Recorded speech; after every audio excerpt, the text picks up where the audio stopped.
3-minute 10-3 na legislature in Guam is called to order. I would like to ask if Senator Underwood, you can lead us in prayer, and then Senator Frank Blas, if you can lead us with the Inifresi, and in the singing of the Guam hymn in Chamorro, Senator Frank Uggan Jr., and the singing of the national anthem, Senator Mary Torres.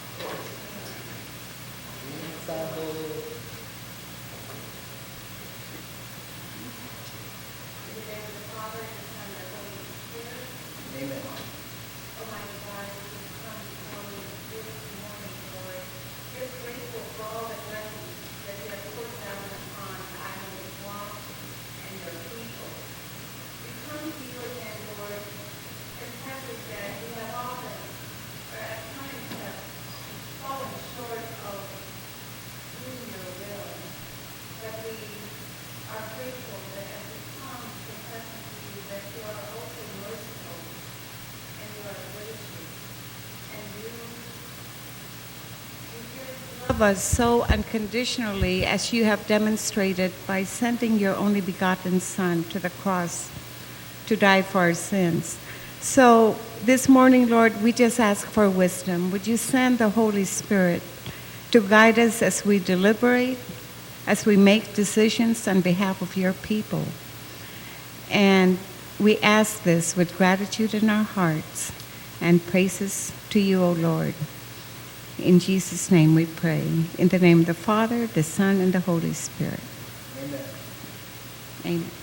Senator Blas, the Inifresi.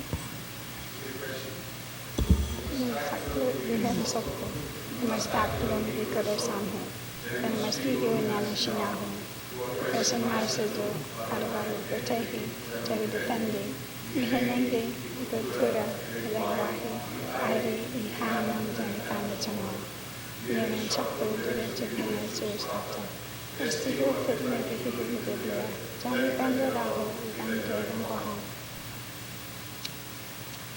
Guam hymn to be sung in Chamorro, Senator Frank Uggan, if you can lead us, and then Senator Mary Torres for the national anthem. Lord,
you very much, Senators. Can the clerks please take roll call? Senator Tom Atta. Senator Tony Atta. Good morning. Senator Uggan. Senator Blas. Vice Speaker Cruz. Senator Escaldon. Senator McCready. Senator Morrison. Senator Munya Barnes. Senator Respicio. Senator Rodriguez. Senator St. Senator Torres. Senator Underwood. Speaker Wampat. Thank you. Madam Speaker, there is a quorum. Thank you very much. Mr. Majority Leader, you're recognized for some motions. Thank you, Madam Speaker. Good morning, and good morning, colleagues. I move to excuse Senator Rodriguez, who is not yet present for this session. Hearing no objections, so ordered. And I move for the approval of the Legislative Journal dated July 29, 2015, as well as July 31st, 2015, both subject to correction. Objections, so ordered. And Madam Speaker, there are communications and petitions, and I move that they be appended a session journal, No objections, so ordered. as well as messages from Imagalahan Guahan. I move for the same. No objections, so ordered. And I move that the reports of standing committees also be appended a session journal. No objections, so ordered. And there are no reports of any select committee. So on item 12, Madam Speaker, I move on to the introduction and first reading of bills, resolutions, and certificates, that bill number 152-33 COR, resolution number 152-33 LS, resolution numbers 153-33 COR to 15933 COR, certificate numbers 61-33 COR to 63-33 COR, all be given its first reading. No objections, so ordered. My first motion, Madam Speaker, so I don't forget, I move that bill number 116-33, introduced by Dennis G. Rodriguez Jr., an act to authorize the Guam Behavioral Health and Wellness Center to fully implement its fee schedule and the provisions of subsection 8611F through H of Chapter 86, Title 10 GCA, relative to mental health and substance abuse services fund by amending Section 6 of Public Law 31-239. I move that this be placed in numerical order on the second reading file, which will be the new number 6 or anywhere in this. Could even be Before 119, which is bill number 5. Yeah. So the new 5 will Sorry, be new number 5. Yeah. 116, and then everyone just renumber. Thank you very much, Senator, on that motion. No objections, so ordered. Yeah. Thank you. And I also, Madam Speaker, move that any resolution or certificate of congratulatory or condolence in nature that's introduced for the duration of this call to session be adopted, that all senators be co-sponsors, and that they work with the legal counsel and the clerk. The motion without any objections, so ordered. And Legislative legislative concurrences. concurrence. Thank you, Madam Speaker. Madam Speaker, from Senator Tom Atta's Committee on Transportation, Infrastructure, Lands, Border Protection, Veterans Affairs, and Procurement, on the nomination of Lucy Alcorn to serve as a member of the A.B. Wampat International Airport Authority Board of Directors, with his committee's recommendation to do confirm, I move that this be placed in the voting file. Hearing no objections, so ordered. Thank you. From Senator Frank Uggan Jr.'s Committee on Guam U.S. Military Relocation, Public Safety, and Judiciary, on the nomination of Joseph I. Cruz to serve as Chief of Police of the Guam Police Department, with his committee's recommendation to do confirm, I move that this be placed in the voting file. No objections, so ordered. From your committee, Madam Speaker, on Higher Education, Culture, Public Libraries, and Women's Affairs, on the nomination of April L. Flores to serve as a member of the Guam Education Telecommunications Corporation Board of Trustees, with your committee's recommendation to confirm, I move that this be placed in the voting file. No objections, so ordered.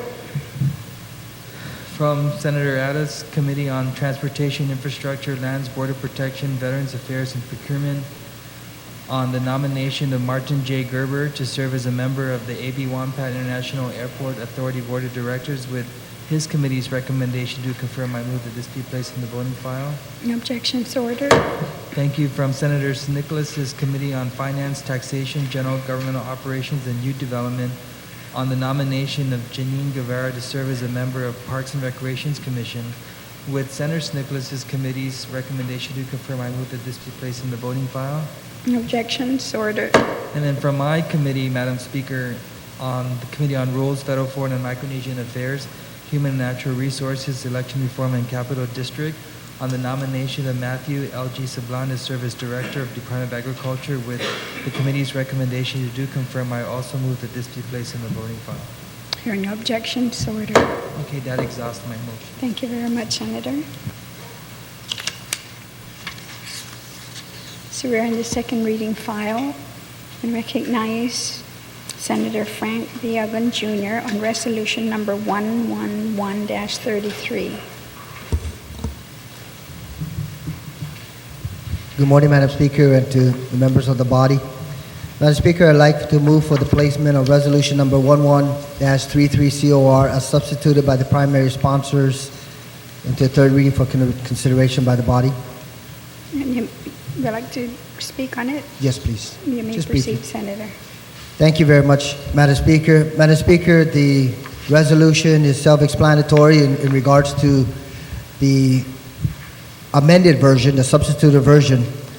But this is a resolution that was initially introduced back latter part of May, and it addressed at that time a number of issues, or it brought up a number of issues that our veteran community were dealing with in regards to the services and the medical treatment over the community-based outpatient clinic. And this resolution, I'd like to just go ahead and just read excerpts from it, Madam Speaker, because it really focuses on the needs of our veterans, and most especially the services and the medical treatment that our veterans have earned by virtue of their service to our island and to our country. So I want to just read excerpts directly from the resolution, and I believe everything else is self-explanatory in terms of what this resolution would like to accomplish moving forward. This is resolution number 11-33, and I'd like to thank the co-sponsors, the chairman of the Veterans Committee, Senator Tom Atta, and also the Senator Tommy Morrison for co-sponsoring this resolution. It's relative to requesting the United States Secretary of Veterans Affairs, Robert A. McDonald, to call for the Veterans Health Administration to conduct a system-wide audit of scheduling and access management practices at the Guam community-based outpatient clinic, and to assess the integrity of these practices, and if necessary, provide recommendations to improve services to Guam's veterans. Whereas Elisa Turin-Guahan further recognizes the need to call for an access audit at the Guam CBOC, community-based outpatient clinic, to evaluate the effectiveness and responsiveness of the health services provided to veterans on Guam. And whereas Elisa Turin-Guahan asserts that the evaluation must begin at the Veterans Affairs Pacific Islands Healthcare System, VAPICS, to determine the downstream effect of the decision-making processes therein and the allocation of resources to the Guam CBOC for the veterans on Guam. And whereas the desired audit and evaluation should also be conducted at the Guam CBOC to obtain a full appreciation of the challenges that the veterans on Guam and the Guam CBOC must contend with on a daily basis. And whereas this access audit will gauge frontline staff understanding of proper scheduling processes, assess the frequency and pervasiveness of both desired and undesirable practices employed to record veteran preferences for appointment dates, manage waiting lists, and process requests for specialty consultation, and identify factors that interfere with schedulers' ability to facilitate timely care for veterans. And whereas Elisa Turin-Guahan, on behalf of various veteran service organizations, have called upon the United States Secretary of Veterans Affairs, Robert A. McDonald, to engage in immediate improvement at VAPICS and the Guam CBOC so we can fully realize three important goals: rebuild trust with Guam's veterans and all stakeholders, focus completely on veterans' outcomes to improve delivery of services, and set a course for long-term excellence and improvement. And Madam Speaker, those three goals were the three goals that were enumerated and highlighted by Secretary McDonald when he initially took office as the Secretary of Veterans Affairs. And therefore, be it resolved that Imina 33 na legislatura en Guam, on behalf of the people of Guam, request the United States Secretary of Veterans Affairs, Robert A. McDonald, to call for the Veterans Health Administration to conduct a system-wide audit of scheduling and access management practices at the Guam Community-Based Outpatient Clinic, and to assess the integrity of these practices and, if necessary, provide recommendations to improve services to Guam's veterans. Madam Speaker, it's self-explanatory, and I just want to provide a little bit of historical information in regards to the system-wide review of access for our veterans to medical treatment. There was an access audit that was conducted in May through June of 2014. Unfortunately, the Guam CBOC was not highlighted as one of those facilities that an audit was conducted on in regards to the process and the receipt of medical treatment and services by our veterans. And I say that because if you Google access audit under Veterans Administration, Madam Speaker, in Exhibit B, it highlights all the different jurisdictions nationwide in which the veterans clinics or the community-based outpatient clinics had been assessed and an audit conducted on their processes. Shortly after that, it was highlighted that places such as Arizona, places such as in Washington, D.C., the Army base there, that there were significant deficiencies in the level of services as well as the timely treatment that our veterans were receiving. Why Guam CBOC was not included in this assessment is not for me to question, but what this resolution now would request is that access audit or that an access audit be conducted on the services that are readily being made available to our veterans here in our community.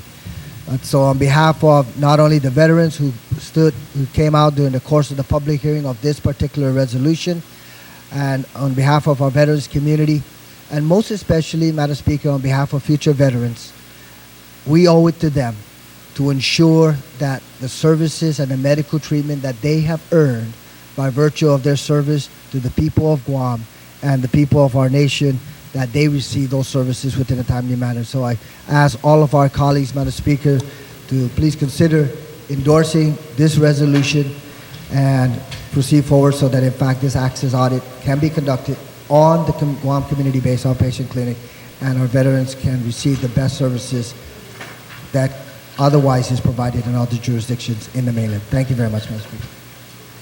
You're welcome, Senator. On the motion, Senator Tom Abbott. Thank you, Madam Speaker. I rise in support of resolution number 111-33, COR, and I would just like to make some remarks regarding this resolution. First of all, I think it's important to establish the fact, and it's a fact, that Guam's veterans are not receiving the quality of care that they deserve and the care that they have earned by virtue of their military service.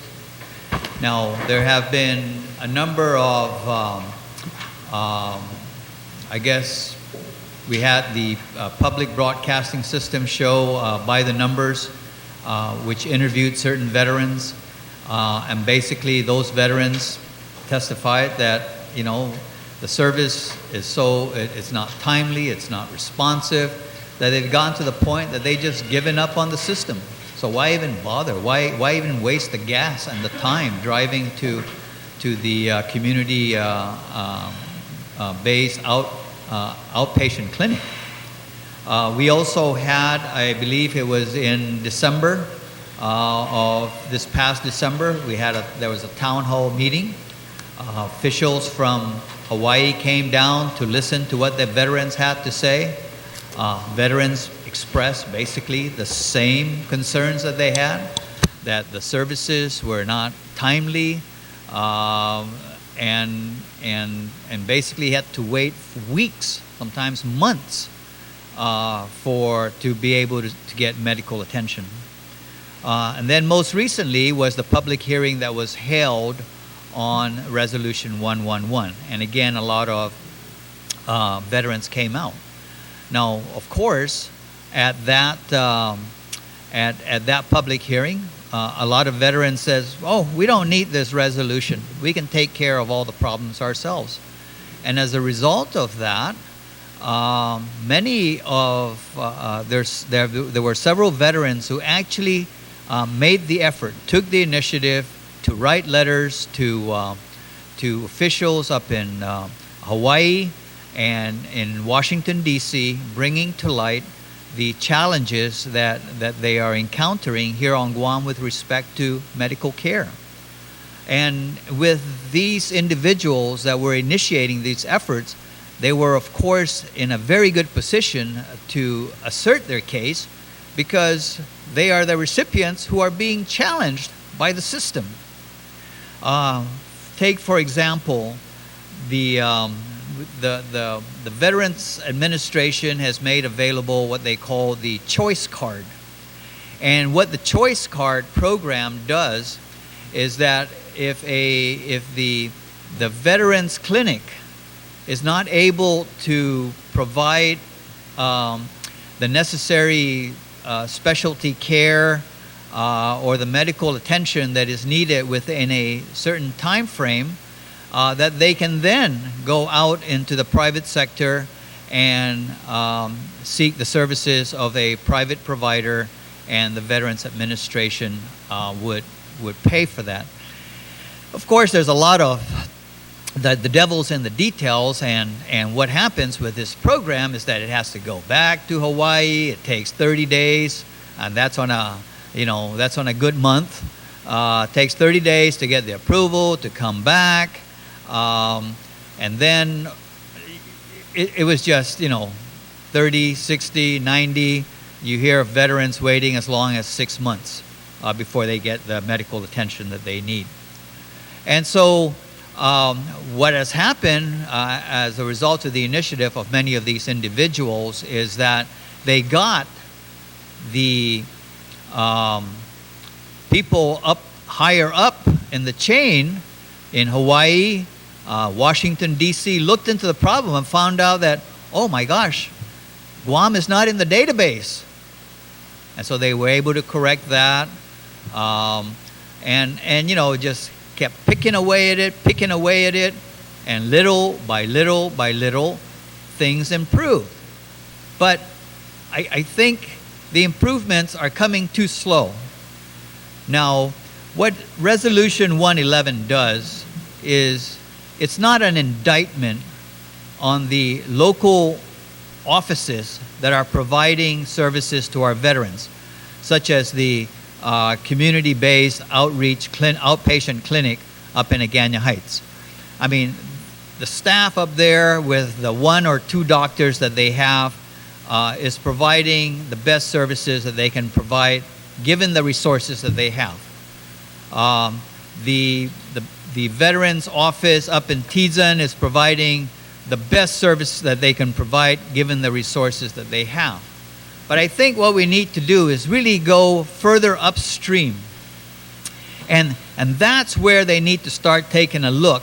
We don't need to necessarily be putting under the microscope the local offices, because these people and these organizations are basically marching to the drumbeat of the drummer up in Hawaii or up in Washington, D.C. And so what Resolution 111 is basically saying is, let's start with an audit of how the decision-making process is made in Hawaii, and how the allocation of resources to the outlying islands, us at the end of the pipeline, is being affected by the decisions that they are making. And the assertion here is that our veterans here deserve just as the quality of care that any veteran gets anywhere else. And we should not have to be challenged by the old adage of out of sight, out of mind. And so I think this is important. It's time to ask the Veterans Administration to take a look. Let's step back and take a look. And let's remember that we do have veterans out here and that we need to take care of them. And let's start from where the decision-making process is made at the regional level, which is out of Hawaii. And then examine their processes and see how it impacts downstream here in Guam, in Saipan, and in Micronesia.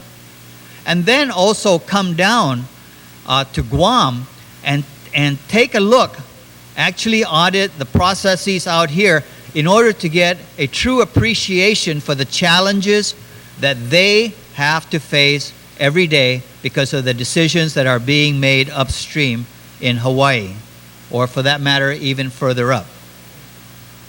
And so certainly the request for the audit is certainly very appropriate. In fact, in the communications that I've been going around, I've been going back and forth, and I've been watching. I understand that there are some individuals that are going to Washington D.C. and on their own effort have asked to pay a courtesy visit with the Secretary of the Veterans Administration, and that they want to hand carry this resolution to basically just personally make their case for the veterans here on Guam. And I commend these individuals for making the time and the effort to do this, to basically take on the fight for the veterans out here in Guam and in the Pacific, for that matter. So, Madam Speaker, I certainly urge my colleagues to support this resolution wholeheartedly, and we've got to get it moving because this is a very, very important matter that needs to be done for our veterans. Thank you very much. You're welcome, Senator. On the motion, is there anyone who would like to speak on the motion of Bill number 111? Senator Abin, would you like to close? Thank you very much, Madam Speaker, and I certainly appreciate the chair of the committee, the Veterans Committee, speaking and endorsing not only this resolution and sharing and clarifying exactly what it would do. Madam Speaker, there's one word that he applied during the course of his statement, and that's piecemeal. And I want to make sure that, in fact, proper recognition is provided to the people who are on the ground here in Guam who are providing those services. When we talk about CBOC, a year and a half ago, they had a registration process that expanded 6 months, Madam Speaker, just to be able to get the orientation. And then you still have to schedule an appointment subsequent to that. The leadership here was able to remove that orientation process, so now you go in and you register and then you get your appointment. But you know, Madam Speaker, in November of last year, there were 6 nurses that were providing support at the community-based outpatient clinic. Today, we have a little bit in excess, I believe it's 12 nurses now that are providing direct services at CBOC. We also had a program that was approved last September, the community outreach, in which 4 days, 2 days up in the north, the public health facility, and then 2 days in the south, the public health facility in Inalahan, where veterans outreach services were also going to be extended through the direction of the community-based outpatient clinic. And that community outreach program is successful because it's bringing the services to where our veterans are. So I recognize some of these piecemeal improvements, Madam Speaker, but our veterans do not deserve piecemeal services or incremental improvements in the services that they receive. They should receive the best services that otherwise is provided in other jurisdictions in the mainland. And I want to close by saying this. A veteran is a veteran is a veteran, regardless as to where he or she is residing. Whether it's in Paradise, Guam, or in upstate New York, or in California, these veterans have earned a service that is due to them. And what this resolution will do is to evaluate the process so that we can partner with our federal agencies, the Veterans Administration, to ensure that our veterans here in Guam receive the best and the timely medical treatment and otherwise services that could be provided to all of our veterans across the nation. Thank you very much, Madam Speaker, and I encourage our colleagues to please support this resolution. You're welcome, Senator. So on the motion to send Resolution 111 to third reading file without any objections, so ordered. Senators, you should all have received also is Bill number 102 as corrected by the author. Please make sure that you all have it. Okay, so it's being passed out then. So as we're getting the bill, I'm going to go ahead and recognize the author, Mr. Vice Speaker, then on Bill 102.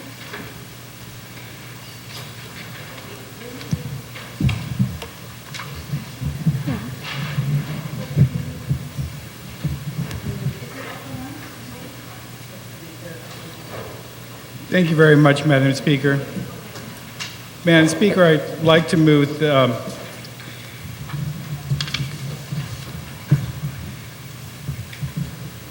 Bill 102 as corrected by the author to the third reading file, and I'd ask for an opportunity to speak. You may proceed. Thank you very much, Madam Speaker. Madam Speaker, let me just read the title to the bill, and then I'll explain why I felt I had to introduce it. It's an act to amend Section 5102 and 5101 and 5102 of Article 2, Chapter 5, Title 5, to amend subsections relative to discrimination in the workplace and to citing this act as the Guam Employment Non-Discrimination Act. Many of us here on Guam, and I especially, did not realize how much discrimination is still suffered by people in the workplace. I've been very fortunate. I came back to Guam 40 years ago, and 40 years ago, I was fairly open about my sexuality, and was very lucky to have a governor that recognized my capability and not my sexuality and hired me as his legal counsel. I did not realize at the time that in more than 30 or 40 states in the country it was still illegal. It was only in 1975 actually 1973, that the Ninth Circuit issued an injunction against states refusing to hire gay men and women because of their sexuality. This goes back even further. In 1951, President Eisenhower signed an executive order, and in the executive order, he wrote that every department head had a responsibility to seek out and remove individuals because of their sexual orientation. And as a result, there was this whole pink scare in the 50s, and people were fired as a result of it. One of the men that was fired from it was a man named Franklin E. Kameny. Mr. Kameny was not a low-level official. Mr. Kameny was a Harvard PhD who had worked during the war on the defense, a project called the star mapping of, and it was very instrumental in assisting in the war effort. But somebody reported that he was gay, and he was fired as a result of it. Not wanting to make a big scene about it, he agreed to resign his position. But instead of just sitting back, he decided he was going to become an activist, and he started the Mattashine Society. And when the Civil Rights Act was passed in 1964, we thought that that would take care of it, that this executive order of President Eisenhower was going to be no longer something that would result in the dismissal or the refusal to even hire individuals because of their sexual orientation. So Mr. Khomeini wrote to Hubert Humphrey. And to many of us Democrats, Vice President Humphrey was Mr. Liberal. Vice President Humphrey received the letter from Mr. Khomeini, and I'd like to just read this into the record, just what he wrote. What Vice President wrote to him. And this is dated June 9th, 1965. Dear Mr. Khomeini, thank you for sending me the formal statement of purpose of your organization. As coordinator of the federal civil rights activities, it is indeed my responsibility and my intention to seek the full implementation of the Civil Rights Act of 1964, including its prohibition against discrimination in employment because of race, color, religion, sex, or national origin. This is the next paragraph that I think is really important. And Vice President Humphrey writes, neither the federal executive orders on fair employment nor the Civil Rights Acts, which constitutes the authority for this program of non-discrimination, are relevant to the problems of homosexuals. Best wishes. Sincerely, Hubert H. Humphrey. So as of 1965, it was very clear that the implementation of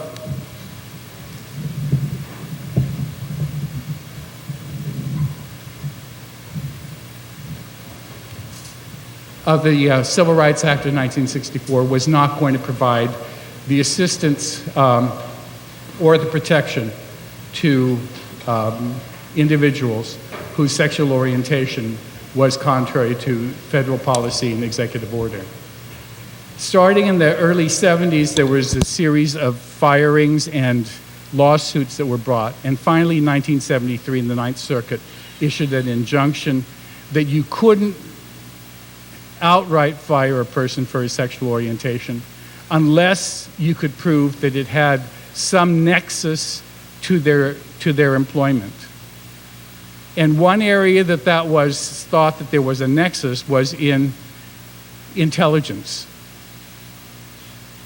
And so you couldn't get a security clearance. You could work in most of the departments if you were gay, but you could not work for the Department of State or any place where the FBI or anything, because you needed a security clearance, or Department of Defense. You needed a security clearance. And it wasn't until President Clinton came into office that he signed an executive order prohibiting or striking that nexus and allowing people who were gay to become to work in intelligence. But it was that was already the 90s, Madam Speaker. So in the 1990s, starting in 1994, in the Congress, Jerry Studs and Ted Kennedy in the Senate introduced companion legislation. It was known as the Employment Non-Discrimination Act. They introduced that in 1974. A similar bill has been introduced in every single Congress since 1994. And in every single Congress since 1994, it has either passed in one house and not passed in the other house during the term. But since 1994, the Congress has not been able to get ENDA out of the Congress floor and to the President. And this happened even at the beginning of the Obama administration, where they thought that we could at least have a president that might be able to sign it.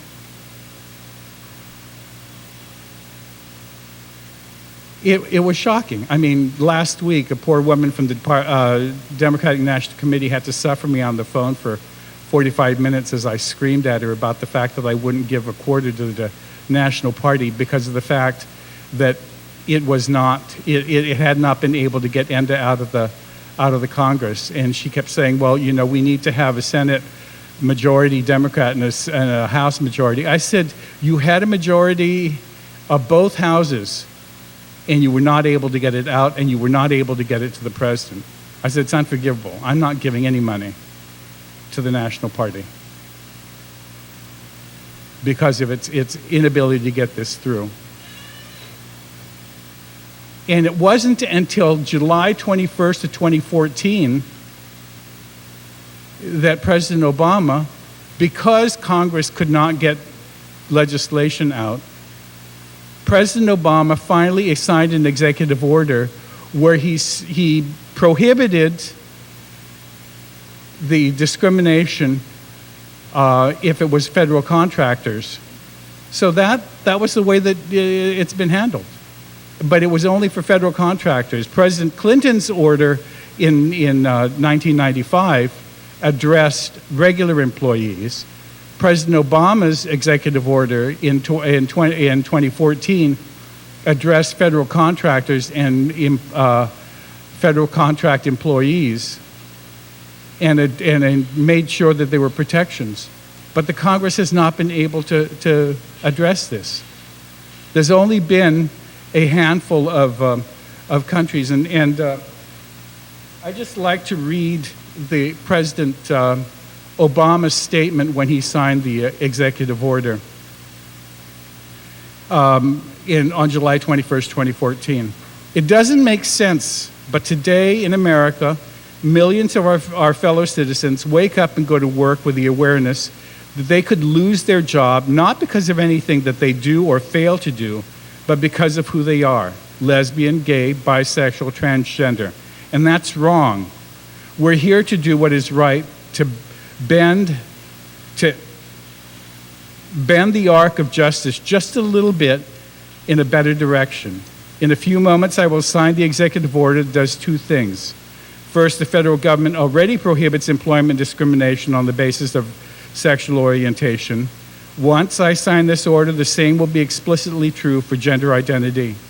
And second, we're going to prohibit all companies that receive a contract from the federal government from discriminating against LGBT employees. America's federal contractors should not subsidize discrimination against the American people. Now, this executive order is part of a long bipartisan tradition started by President Roosevelt. Today, I am going to expand on it.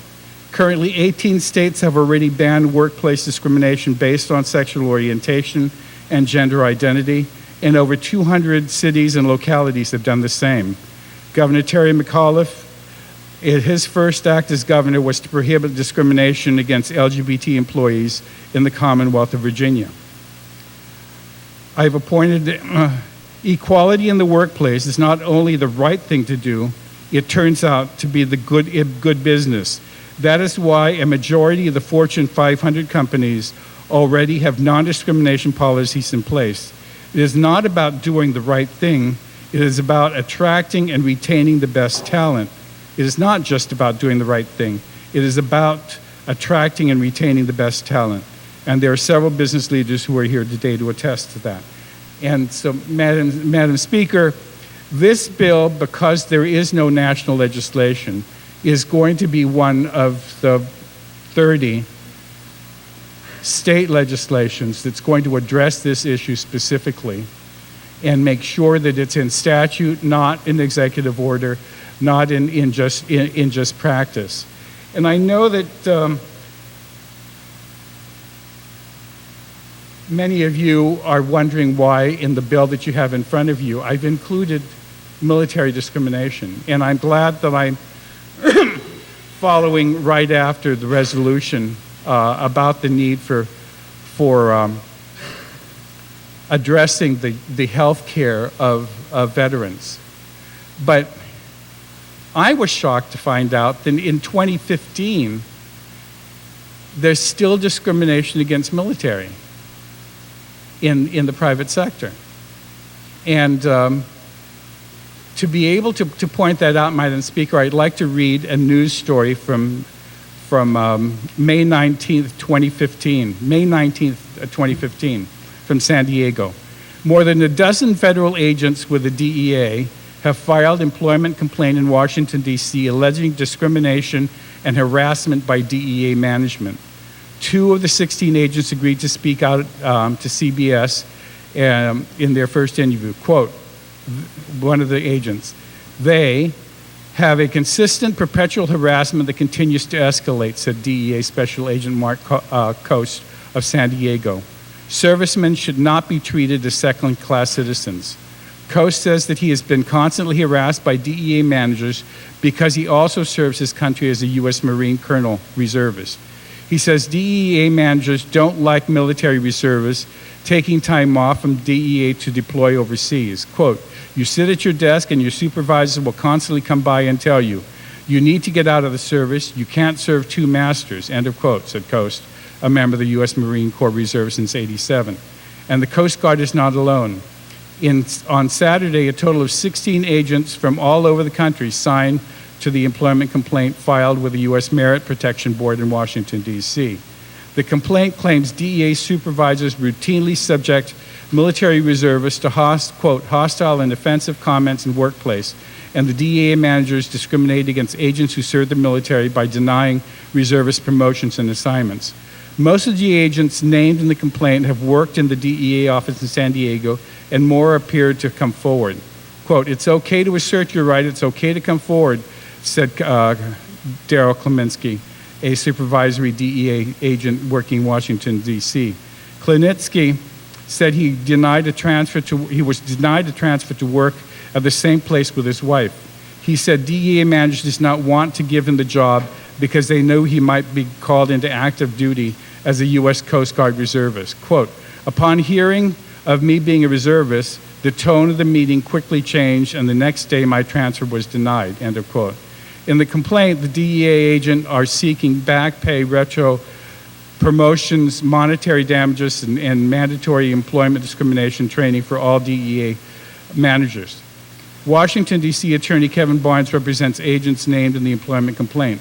Quote, "One of my agents was in Kandahar province, and he got an email from his supervisor at DEA saying, quote, 'Hope you're enjoying the sunny weather.' He was under a mortar attack at the time," said Barnes. The complaint seeks action. Anyway, Madam Speaker, I just wanted to have everybody understand why the military is included in this bill. We can't move forward with wanting to address employment non-discrimination without making sure that the men and women who have put their lives on the line to assure that we have these freedoms that we have in the country are also protected. And even locally, ESGR is here because of the fact that there is some of this discrimination in the workplace, and a lot of it in government agencies, and especially in federal government agencies, as you saw from this article that it was the DEA. And so this bill does a combination of things. One, it addresses employment non-discrimination on gender orientation, gender identity, and military service. And it's imperative that we address this. Just in the last month, the Department of Defense has finally addressed the issue. Secretary Ashton Carter of the Department of Defense has issued several press releases and new promulgations from his office insisting that throughout the military, there shall be no discrimination on sexual orientation and gender identity. And there's now even discussion in the military about having gender identity not be the basis upon which individuals are not allowed into certain parts of the of training and combat. The military has been ahead of the civilian community on this, and all their recent promulgations by by Secretary Carter has really moved them into the vanguard, into the forefront. And so it's imperative that I thought that we should not only have an Employment Non-Discrimination Act, but a Guam Employment Non-Discrimination Act, and that's why this bill is cited as the Genda Act for 2015. I'm hoping that my colleagues will realize, and one of the reasons why I felt that it was imperative to introduce this, Madam Speaker, is, as all of you know, the U.S. Supreme Court recently ruled in the Obergefell case that there was to be equality in marriage and that you could get married. And I didn't realize it until I was on the Human Rights website after the announcement that you could, under the Obergefell decision, get married on Saturday, return to work on Monday, and receive a pink slip. Not a congratulatory note from your employer, but you could receive a pink slip. You could be fired because of the fact that you were so open about the fact that your picture's in the newspaper, or that you had a ceremony over the weekend, and the boss's theory that you were gay it has now been verified by the fact that you've been open about it and that you've actually married somebody. So you could use the Obergefell decision as the basis upon which you have a right to get married, but you have absolutely no U.S. Supreme Court case that would protect you from being fired on Monday because of the fact that you were open about that marriage and the fact that your identity or your orientation was such. And so I don't know what the U.S. Congress is going to do about end of this year. They've reintroduced it again. After 20 years, I've given up on waiting for them to do it. I think it's time, as the states have done it individually in 200 municipalities, actually even more than that by now, have addressed it individually. Fortune 500 companies have addressed it individually because they realize that it's imperative. If you want the best employees for your department, for your company, for your agency, you need to hire persons because of their competence, not because of their orientation, not because of their identity, but because they are competent. And to have any reason, any law or executive order that says that you can fire them because of the fact of their orientation or their identity, their gender identity, is just unfair. You're going to preclude and exclude lots of very competent people, so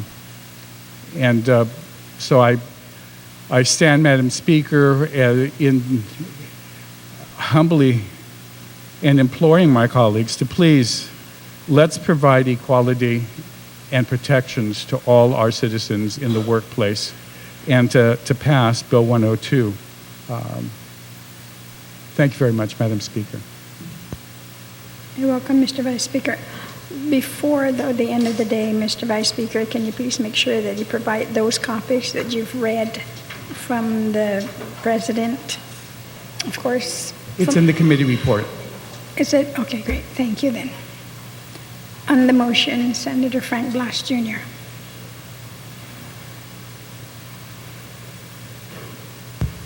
Thank you, Madam Speaker. Madam Speaker, I want to applaud the author of the legislation, and I have to agree with him on almost all the points that he has with regards to the discrimination that should not exist with individuals who may not be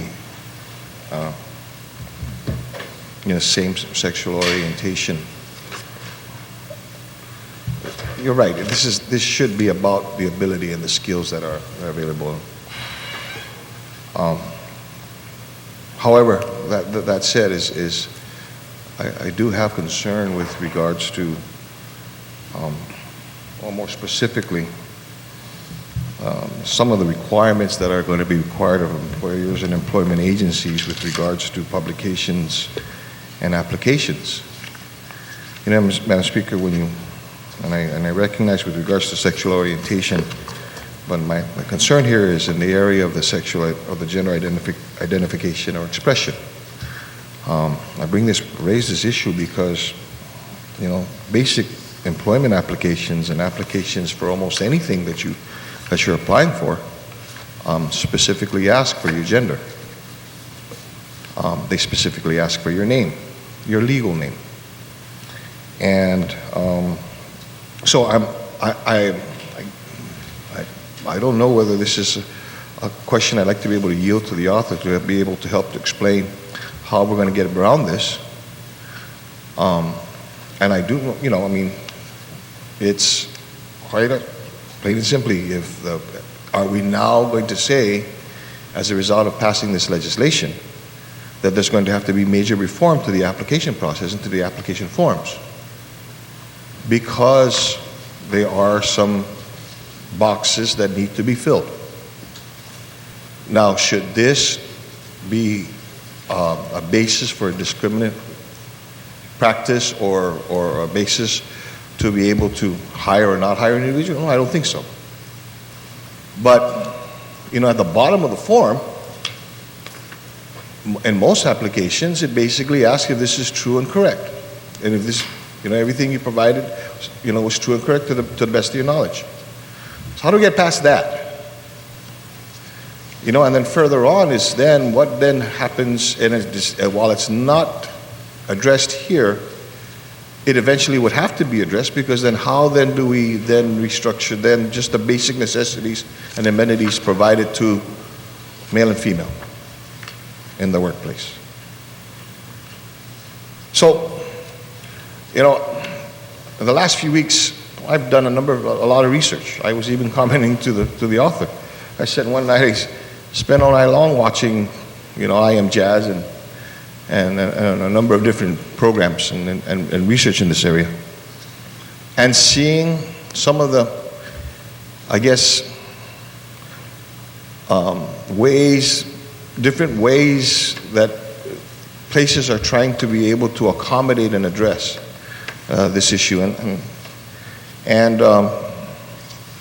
quite honestly, some of them are taking, you know, I mean, universities are looking at having to change their makeup of the dormitories. Workplaces are having to make sure they you know, they name or relabel restrooms. Brings up another, you know, concern. You know, is what about the rights and the privileges and the discriminatory that, you know, imposed on or you know, that may be imposed on females and males? So I agree. They shouldn't be discriminated against. But then where is it discriminate? And in the discriminatory practice, is it discriminatory? One of the things that I was researching, I was looking, is that there was this whole issue, and there continues to be this issue, of the equality of women in the workforce. What does that now do to that whole process? And so, those are my concerns with regards to. It's not, you know, again, it's right. It's about the individual skills, and they shouldn't be discriminated against. But it's that initial area of process that occurs, that has to occur. You know, if an individual, with regards to their expression, their sexual expression, their gender expression, their gender expression or their gender identity, if the individual doesn't put down his legal name, and doesn't in fact put down his biological gender, but then signs the form saying it's true and correct, I think we're putting ourselves in a dilemma here. So that's my issue with regards to, the legislation. Again, you can get past that. It shouldn't be discriminated. They shouldn't be discriminated against. But I think that we have to address that as well, because states, for any employer, employment agency, print, circulate, or cause to be printed or circulated any statement, advertisement, or publication, or to use any form of application for employment. That's where I have some concern with. So I don't know whether, again, this is maybe something that I yield to the author. Maybe he can provide some insight on this thing, and leave it from there. Thank you, Madam Speaker. Mr. Vice Speaker, do you yield to the question? Yes, Madam Speaker. Thank you very much. No, I understand what the retiring speaker is concerned about. But the thing is that currently, when a person goes in to apply, depending on where they are in their orientation, I mean, they may have been born male, or at least that's what was on their birth certificate. If their gender identity has changed because they've actually gone through a transgender transformation, then they can and should be able to put that down as that is their current gender. And the ones that are in the process will put down what their gender is and their nickname. Many of us use nicknames, and some of the ones that are in this situation have enough of a name that could be either male or female. But as long as they disclose to their employer that they are either in the process or that they're just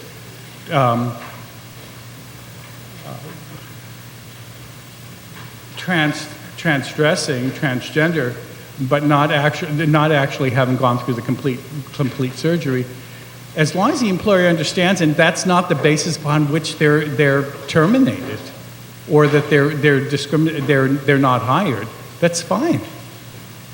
Just make it so that it's clear that the person says, this is who I am, this is what I am, this is what I believe I am. And I think it's being addressed throughout the country. I saw an article recently where a young woman has actually gone the other way, and she's been accepted by Harvard. As a female, she was one of the top swimmers around the country.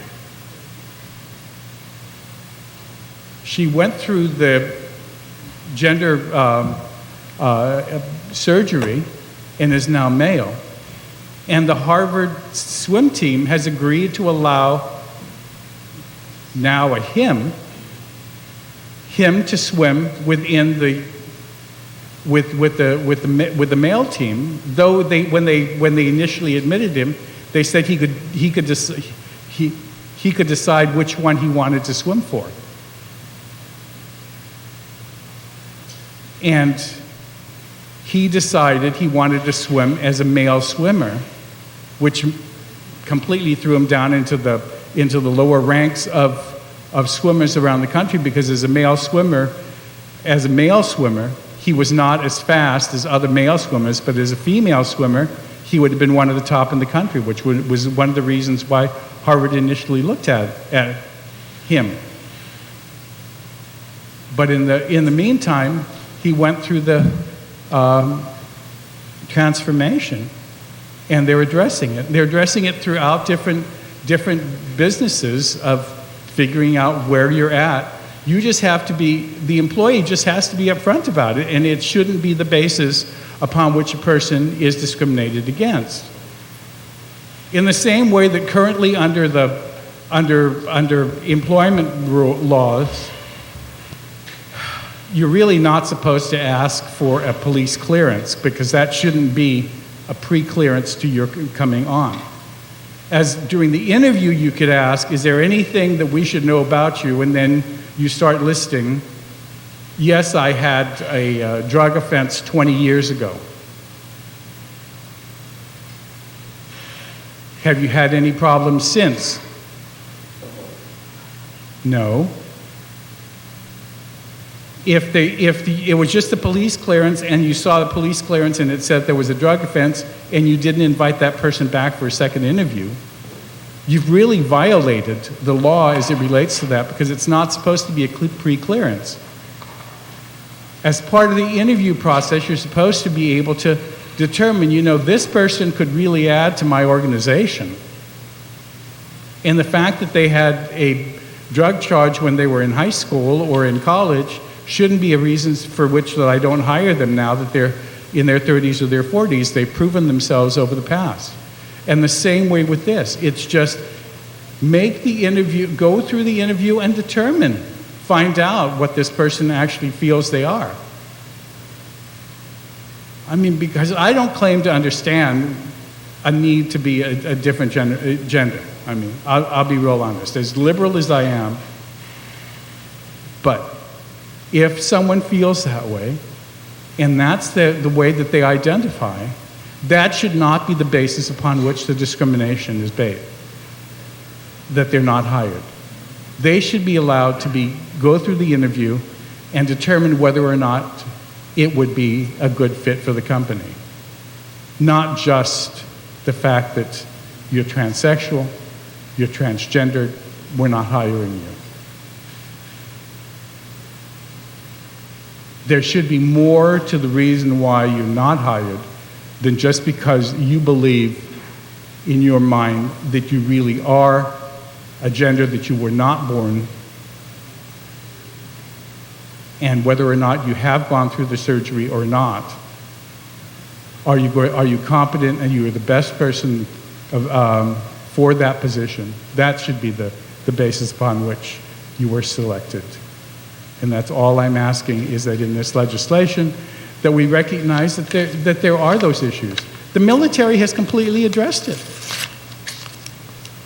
In their recent promulgations, I'm sure many of you can Google it right now, this question as to whether or not some of these transgendered women who became men are going to be allowed into the combat forces. Because they were hired or selected, recruited as male.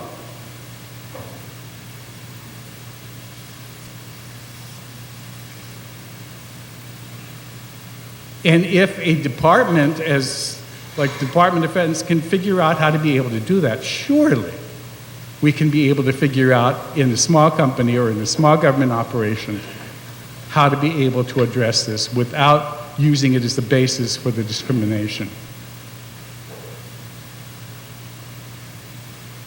We all know many people who have come and testified before some of our committees who have been in government employment for 20 and 30 years. You knew that the person testifying for certain departments was transgendered. And they were the best ASO you could possibly have for that department. And every director or chief before them has maintained that person because they believed that person was the most competent. And that's the kind of thing we're trying to make sure that happens. Yes, it has happened in the past that many of us have been fortunate enough to get past what was the law and prove our competence and survived as a result of it and thrived and risen the ranks We shouldn't, at the very beginning, discriminate against them and not give them the opportunity to start and to prove their ability to work for them.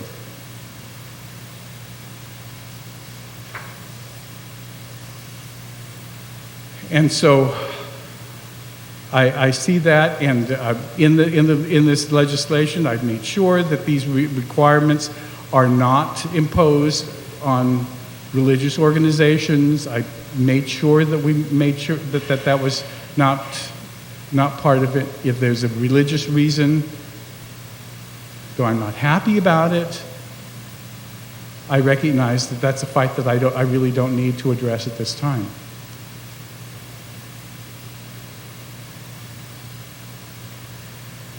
But if Fortune 500 companies can figure out how to be able to do this, if the Department of Defense can figure out how to be able to do this, surely we will be able to figure out, utilizing their HR experience, to be able to figure out how to do this and provide equality and fair opportunity for all of our citizens.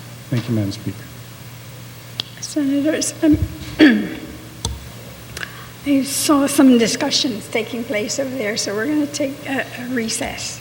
Okay.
This legislature is back from recess. The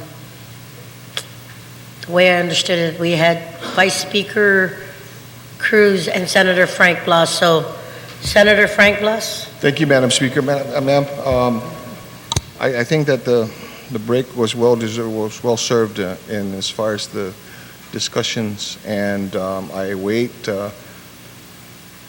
the proposed. My understanding is a proposal for some language that will, for at least for me, will help to satisfy concern that I have with regards to an implication or what could be perceived otherwise. I'm going to need to reiterate my concern with the whole thing is I just don't feel, I don't want any perception of deceit as a result of, an application process or otherwise. Okay? And my understanding is there's going to be some language that will be proffered, that will be suggested, that can help to allay that concern that I have. I will sit and listen more intently to it and await that language to be proffered. Okay? Thank you, Madam. Thank you, Senator Blas. And as we go ahead and have the rest of our colleagues speak on the main motion, I'll go ahead and entertain that at this time. And I think up to speak is Senator Mike Nicholas. Anyone else wishing to speak on the main motion? And then Senator Torres. So, Senator San Nicolas, I will recognize you at this time. Thank you, Madam Speaker. I would like to first begin by extending a deep admiration and appreciation to the author for moving this legislation forward. We should not be discriminating against anybody for issues that have to do with who you are as a person. We never should. With that, I really believe that protecting somebody from not getting a job or from getting fired from their job because of their gender identity, I think that's very, very important. Whether you identify as a male, whether you identify as a female versus how you're born, that's something for each individual to deal with. And we shouldn't be discriminating based on how someone identifies with themselves. My only concern, Madam Speaker, with the legislation has to do with the making it unlawful to discharge from employment on the basis of gender expression. And here's why. Regardless of whether you are a transgender or whether you are a natural-born gender, you have limitations on how you can go about expressing your gender in the workplace. And so to say that it would be discriminatory to terminate somebody for inappropriate gender-specific behavior, I think would be going a little too far. I think that a business should be able to say that there's a certain type of dress for this job. They should be able to say that there's a certain kind of conduct for this job. The conduct is for males or females, whether you identify that sexually or as to your gender. But however you identify, you must follow that specific conduct. So if you're a transgendered female, you must follow the female expected conduct. If you're a transgendered male, you must follow the male expected conduct. If you're a male or a female, you must also just straight up follow that conduct as well. So to say that it would be against the law to allow businesses or employers to regulate or set a standard for conduct that's uniform across genders, regardless of gender identity, I think that'll be going a little too far. This specific legislation says that it would be unlawful for any employer to refuse to hire or employ or to bar or discharge from employment on the basis of gender identity or expression. And it's the expression part that I think we need to, as a body, consider removing. In any workplace, regardless of whether you are a naturally born female sexually, or if you're transgender identifying as a female, you still would have a certain behavioral expectation with respect to your gender expression. If there's a dress code, you couldn't show up all of a sudden dressing a certain way too provocatively or what have you if the dress code is for more conservative attire, regardless of whether you're transgendered or sexually naturally born female. So I think that what we need to do is make sure that we're not going to be creating an avenue for enterprises or employers to all of a sudden not be able to regulate how we behave at the job site. Because the word expression is a synonym for the word behavior, by saying that we cannot bar you or terminate you based on your behavior is basically saying you can conduct yourself however you feel, just so long as you can say that, oh, that's my gender and that's how I want to go about behaving on the workplace.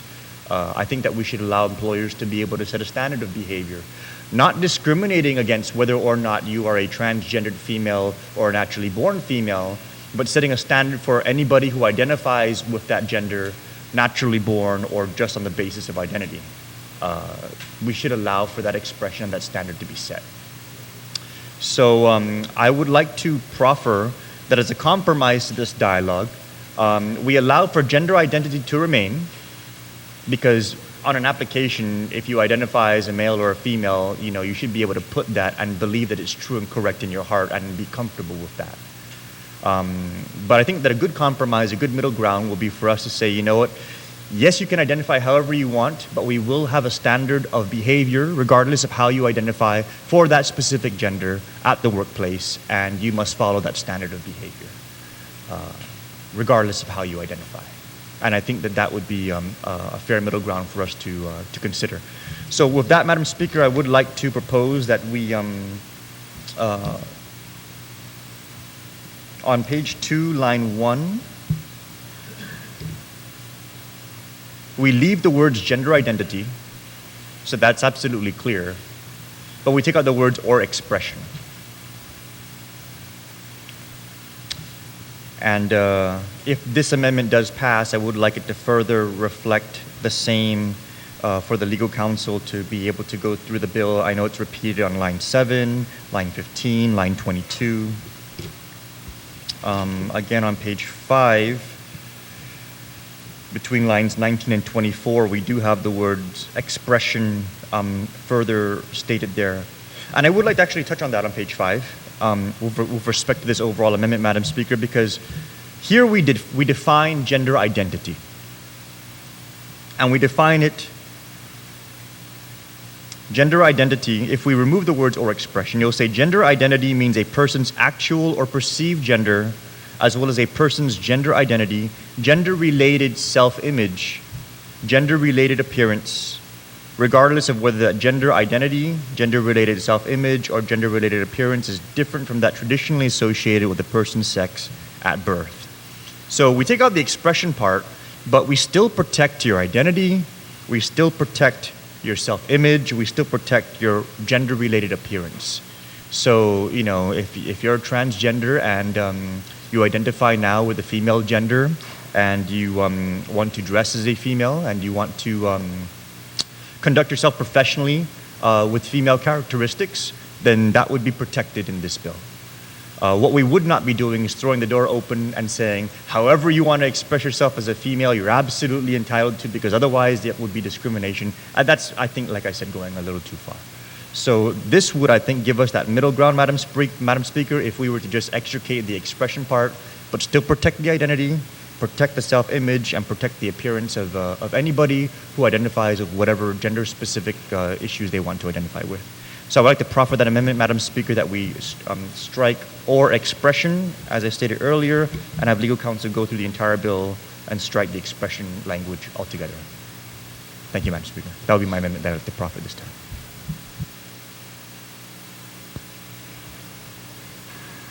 On the amendment, on the Mike Nicholas amendment, Speaker Cruz, you're recognized, please. And then Senator Torres. Madam Speaker, though I am disappointed by the proposal to remove it, I am not going to object because I'm not going to play that legislative game. If that's one of the major concerns, I will just state that I'm opposed to it, but I'm not entering an objection. Thank you. Senator Torres? Madam Speaker, I would like to object to the amendment, and if I may discuss the basis for my objection. I believe that this bill is about discrimination and preventing a level of discrimination in the workforce. And I think that gender expression is at the heart of this bill. And if I may, I'd like to read from an article that was written by the Gill Foundation, which is an organization, and the title of the article is, excuse me, I've actually lost my place here, but if I may just have a moment to, okay, here it is. Gender expression is what this is all about. And what I'd like to do is read from an article by the Gill Foundation about what gender expression is. And if I may, gender expression refers to the ways in which we manifest masculinity or femininity. It is usually an extension of our gender identity, our innate sense of being male or female. Each of us expresses a particular gender every day by the way we style our hair, select our clothing, or even the way we stand.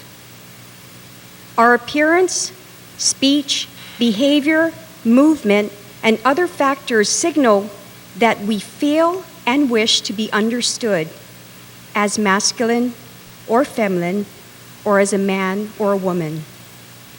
For some of us, our gender expression may not match our biological sex. That is, while other people see us as being male or female, we may or may not fit their expectations of masculinity or femininity because of the way we look, act, or dress.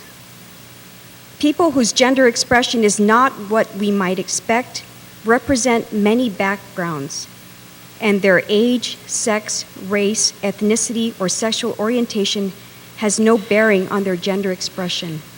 As I understand it, Madam Speaker, gender expression, the term expression is manifested not only in speech or position, but in everything about the way that we carry ourselves. And I think for that reason, it is absolutely necessary, in my personal opinion, to include gender identity and expression, or gender identity or expression within the body of this bill. I think that if we were to simply have gender identity, how it manifests itself is in the expression and in those examples that I gave of what we overtly carry ourselves, from our mannerisms, our speech, every little nuance about how we present ourselves in public. And we cannot, if we were to take that expression part of the component, then I think we've lost the whole meaning and the whole basis of why we're going down the road of having a non-discrimination policy. So with that, Madam Speaker, I wholeheartedly object to the amendment proffered by my good senator. Thank you. Senator Torres. Anyone else on the St. Nicholas amendment? If not, Senator St. Nicholas, would you, one moment, Senator St. Nicholas. Senator Espaldon, you're recognized. Thank you, Madam Speaker. Thank you, Senator St. Nicholas. Madam Speaker, I rise in support of the amendment, and it's a difficult one. The just retiring speaker, actually read and expressed her opinion on why this goes, the gender expression goes to the very heart of the non-discriminatory issue that's presented in this bill. And again, for the most part, I support it, this bill. However, I have a problem trying to understand what the possible ramifications may be in terms of mandating an employer to not use his own best judgment on what's most suitable for the workplace, as well as, again, the possible ramifications that need to be addressed if we force this upon them.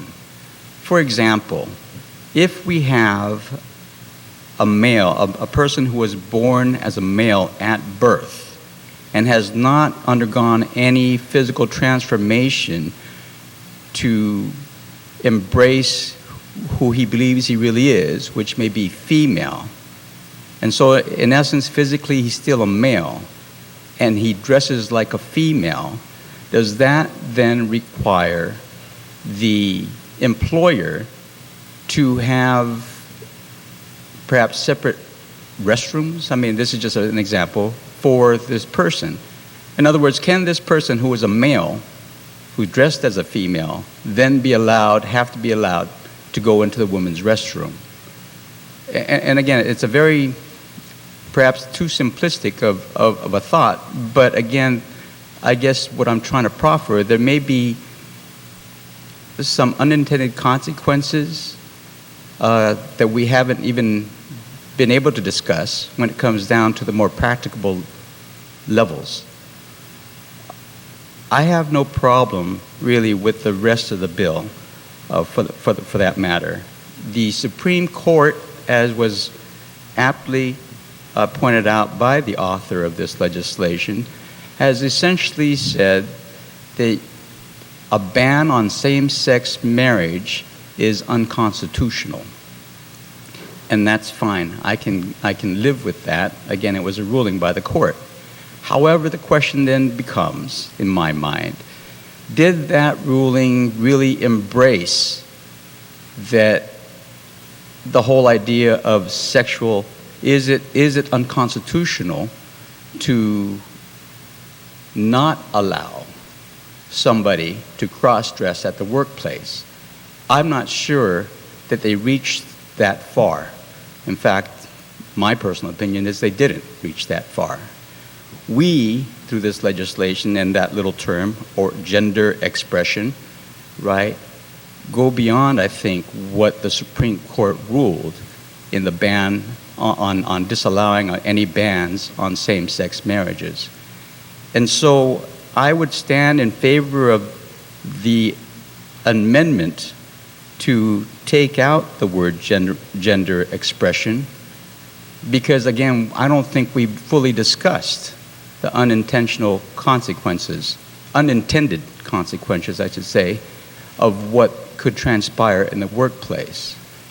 I think the other provisions of this bill probably do fall in line for the most part with the Supreme Court ruling, but I think the whole issue on gender expression, and then especially in line with perhaps some of the reasoning that the author of the amendment proffered, is, for me, probably a good thing. One of the questions I ask myself sometimes when we go into legislation such as this is that, do we want to be on the front end of groundbreaking legislation, or policy, I should say, front end being leading the charge nationwide, or do we want to actually wait and see to see what other jurisdictions and what other entities might be doing with the same issue? Even the author of the bill basically acknowledged that even at the national level, in spite of having both houses being of the same party, have not been able to come to terms with this concept. And so we have not reached that at the national policy level yet. And here we are trying to say, yes, let's do this, without, I think, a real full discussion. We can talk about the public hearing, but was this really the center of this particular, was the public hearing really the center of this particular issue? We can talk about the debate on the floor, but is it really a debate, or are we just going to express a little bit of opinions and whatnot without discussing the full and perhaps trying to see past what we know now and try to examine what the unintended consequences may be by including this as part of the legislation? I'm not sure I'm ready to go down this road with this language in it. I like the bill. However, I stand in support of the amendment to strike gender expressions. Thank you, Madam Speaker. You're welcome, Senator Esbaltan. Anyone else? If not, Vice Speaker Cruz, did you have a point of information or inquiry? Just a point of information. I understand. And most of what has been discussed, you can, as an employer right now, regulate that conduct. Right? And it can be the basis of which you remove an individual. And when I rose and said that I was disappointed with the amendment but would not object to it, was because this has been the cause of the impasse in the Congress for the last 20 years. This insistence on the all or nothing has resulted in nothing. Yeah. Fortunately, the country isn't run exclusively by legislative bodies, because we'd all be stagnant and die. We have courts and we have EEOCs and judicial tribunals that address it. EEOC is currently addressing this issue and has issued some rulings that address that, address these expression and identity. The Department of Defense has gone way out on the limb and issued orders, new orders, addressing these two issues. Because he's Secretary of Defense, he can do what he's going to do with his Department of Defense. Doesn't have to deal with 14 other votes, trying to get 8 votes. Which is the reason why I didn't object, because I can hear the voices, I can see the expressions on the face. And I'm afraid that if I insist on an all or nothing, I may get nothing, because I can count the number of votes that I don't have. And I can count the number of votes that, unfortunately, will not make it with an override if the governor was to veto it.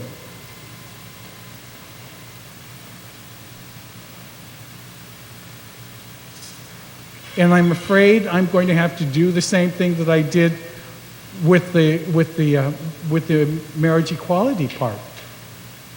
Just not move foot forward after I got beaten up 5 years ago, and let the courts address it. And the courts will address it, fortunately, because it's coming up through the ranks, and EEOC is addressing it and has issued rulings. So though I appreciate the objection, I really don't want to lose any votes in here, and would have no, I mean, I would be disappointed by the removal of the 4 words. But I don't want to be like the U.S. Congress and dig my heels in and say those 4 words are going to go or we get nothing, and we sit for 20 years and wait for President Obama to do an executive order 10 years afterwards. Actually, 20 years afterwards, the first start. And just have the courts address it. So I'm hoping that either the objection will be withdrawn and go through with the amendment and remove the objectionable parts and get the main body of this through. Because I am confident, as I was when the equality in marriage was defeated here, that the Congress would, that the court would address it and address it correctly. And that the EEOC will address it and address it correctly, even though legislative bodies in the Congress are unable to do it. My only consolation is that the Department of Defense and most of the Fortune 500 companies have had the good sense to be able to address it. And so I guess we'll just have to wait until, because we're followers as opposed to being wanting to lead, we'll have to wait until the court tells us you shall, and so we'll introduce legislation to do something we could have and should have done 5 years ago. But I'm not willing to jeopardize this entire bill because I want all or nothing. C.J. Posse, Speaker. Senator St. Nicholas, you can close. Thank you, Madam Speaker. I'd like to reiterate what the bill will do after the amendment. Anybody who identifies of any gender will be able to appear in public however they want to appear. And they'll be able to have any kind of gender-related self-image that they want to have. Those will all be protected, to include their own gender identity. Those will all be protected. All I'm asking is, let's not go so far as to say that full expression, so long as you can tie it into a gender-related expression, will fully protect you from any kind of consequences at the workplace. We don't want people wearing high heels at the construction site, Madam Speaker. Nor do we want anybody walking into the classroom in fishnets and a thong. Nor do we want anybody walking in here in Conan the Barbarian clothing. And that has nothing to do with your gender identity or not. You could be a natural-born female or male in any one of those circumstances. Expression does need to have limitations at the workplace, Madam Speaker, for the sake of safety, conduct. What we do not want is for somebody to not be able to get a job or for somebody to lose their job because of how they identify with their gender. That doesn't mean that you can take that identity and go and splash it however you want to in a way that's going to jeopardize the community in one way, shape, or form. And it has nothing to do with sexual orientation. So let's make sure that we're looking at this clearly, at least as clearly as I'm trying to look at it. Because this isn't a question of, do we want to allow transgender people to express themselves or not? Absolutely, you can express yourself whether you're transgendered or not. If you're a female naturally born, or if you're a female and you identify that way, express yourself. Have the gender-related appearance, have the gender-related self-image, have the gender-related identity. But those expressions should still be able to be limited by the employer based on what's appropriate for the employment. You can't be able to just say, I'm expressing my gender and so I'm going to go wear high heels at the construction site.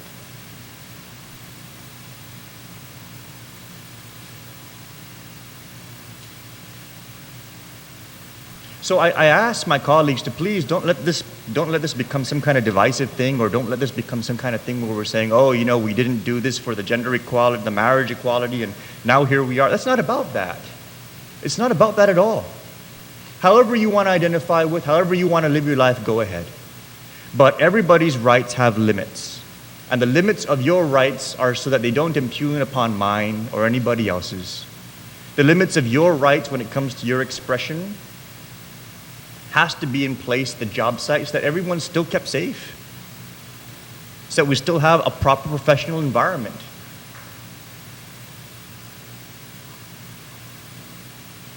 If you're a female or if you're a transgender female, you can dress however you want. You can have the female self-image as you so desire. You can have the female identity as you so choose. But gender-related expression, just blanket, wide open, any kind of expression, that's taking this case for us wanting to not discriminate, and it's opening it up so much so that we're going to possibly create issues where there's going to be problems. So let's move forward with prudence and with an understanding that none of us want to discriminate against anybody, but all of us have to live by the same rules. Whether we are naturally born into the gender that we have or whether we choose that gender, we still all have to follow the same rules. And so if the job site is going to set rules and expression and apply equally to everybody, whether you were born that way or whether you choose to be that way, but they're applying it equally to everybody, then we all have to follow those rules. We can't go out there and say, I'm not going to follow those rules because I'm going to express my gender and that's how I want to do it, and the law says that I can now. That's what this law would say. So let's take that proper, compromised, prudent step forward. Allow people to identify with however they want to identify. Dress however they want to dress as it relates to their gender and their self-image, but keep the full open expression within the realm of the employers, that they can make sure that they have the equally applied rules and regulations that they feel is appropriate for their enterprise, whether it's private or whether it's within the government. I think that this would be a very comfortable step forward for us to protect against discrimination at the workplace, protect people from losing their jobs because of how they identify, but also protect those jobs so that those jobs are still always going to be there.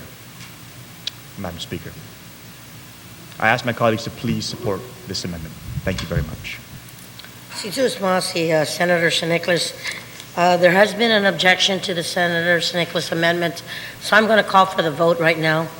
Senator Torres, do you have a... Madam Speaker, in light of all the discussion, I've tried to iterate what I believe is a very sound and sensible explanation of gender expression, but given that, given the discussion here and in the interest of moving this measure forward, I think it's a very important measure for discrimination purposes. I will withdraw my motion. I will withdraw my objection. If it is timely, Madam Speaker.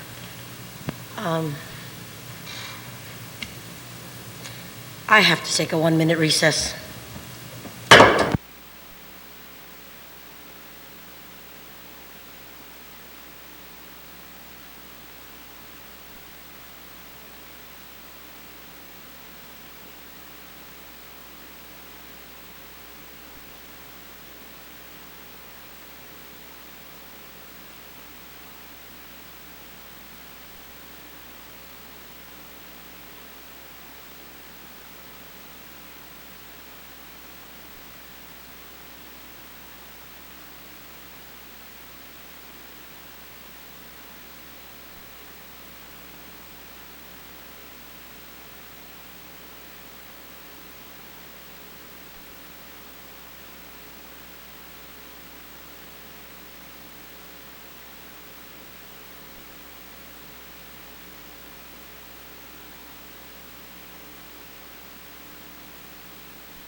The legislature's back from recess. Thank you for that minute in recess. There was a motion to withdraw the objection.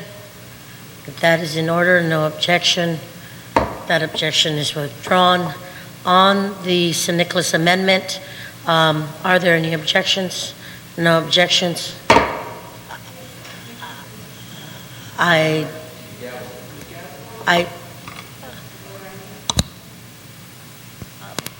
Majority Leader, can I? Yeah, I help you, Madam Speaker. I move to reconsider your action.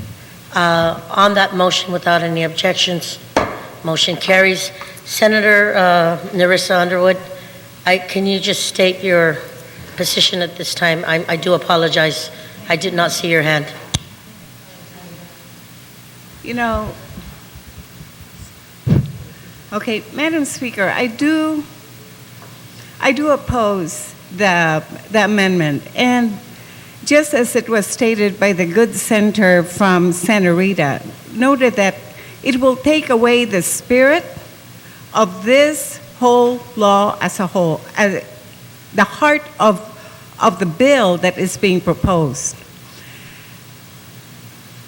You know, over the past year, I had worked very closely with the LGBT community. I have talked with them. LGBT stands for the lesbian, gay, bisexual, and transgender community. These have been members of our community that have suffered discrimination. And what Bill 102 does is it protects them from the workplace, within the workplace, from being discriminated against. And so when we start talking about singling out or watering down, to me it's a water down of the bill when we start deleting expression in that section, because that whole section refers to the transgender population. And so to the extent that our whole intent here is to ensure that they are protected from discrimination, not just the lesbian, not just the gay, not just the bisexual, but the transgender discrimination, I have to oppose this amendment. Thank you. Thank you. Thank you, Senator. There has been an objection for the record, and at this time, I'm going to go ahead and call for the vote. Senator St. Nicholas, I understand. Madam Speaker, may I reclose? I had already closed previously, but then the conversation was reinitiated, so I would like the opportunity to reclose on my amendment and address the points that were made. Therese. On that, Senator St. Nicholas, I will give you that opportunity. Thank you, Madam Speaker. Madam Speaker, I really need to clarify. This amendment does not refer to the transgender population. It refers to gender expression, and whether or not we're going to make gender expression be a reason to be able to discharge someone from employment. It has nothing to do with your gender of origin, your gender of identity. It has nothing to do with whether you're male or female. It has to do with whether or not an employer can discharge you because you're behaving in a way that's expressing your gender identity. And that needs to be made very, very clear, Madam Speaker, because this is not about the transgender population. This is about gender expression in general. So if we want to protect the transgender population, I believe we absolutely do with the remaining language in this bill. And the remaining language in this bill speaks to gender identity.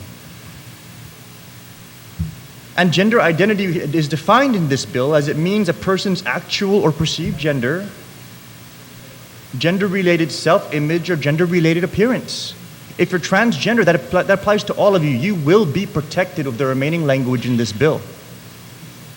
What I don't want to happen is for this bill to go too far, irrespective of whether you're in the LGBT community or naturally born male or female, and whatever sexuality you identify with, there are limits to gender expression.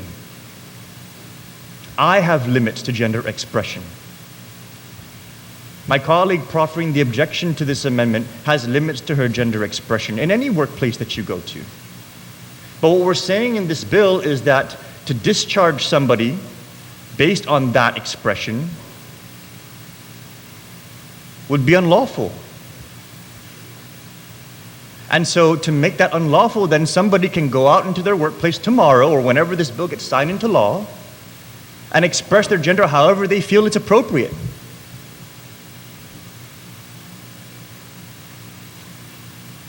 And yeah, they can say that there's laws in the books that guard against that, but now we're going to have conflicting laws. We're going to form an even greater litigious situation because I'm going to go out there and I'm going to say, well, this Bill 102 said I could express my gender identity. So I showed up to work in a thong. It has nothing to do with whether you're transgender or not, Madam Speaker. It has everything to do with whether or not we're going to make gender expression be something that we can regulate in our businesses, in our professional environment. And if we can regulate it equally without discriminating based on gender identity, then we're protecting everybody equally. We're creating a uniform standard that everybody must follow. We're not saying that it applies to you and not to you and yes to you and not to you. No, everybody, it applies the same. If you identify as a female, this is the female standard. If you identify as a male, this is the male standard, period. No discrimination whether you're transgender or not, none of that. That's all still here.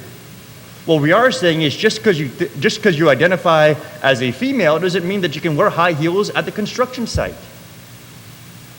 Just because you are a female doesn't mean you can wear high heels at the construction site.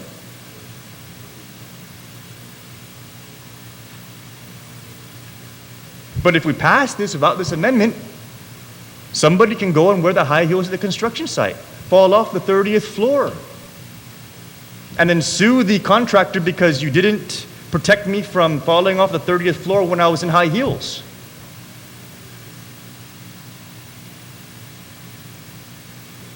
Madam Speaker, I fully support protecting everybody against discrimination. I also fully support making sure that while everyone is held to the same standard, that we don't try and erase all of the standards, because standards are in place to protect this community. The standards cannot discriminate, but we cannot say that there should be none whatsoever either. So this amendment, Madam Speaker, will ensure that a standard can remain, but it cannot discriminate. Thank you, Madam Speaker. Thank you, Senator San Nicolas. There has been an objection. All those in favor of the Mike San Nicolas amendment, please signify by raising your hand. If you are in favor. 1, 2, 3, 4. There are 4 in the room. The motion fails.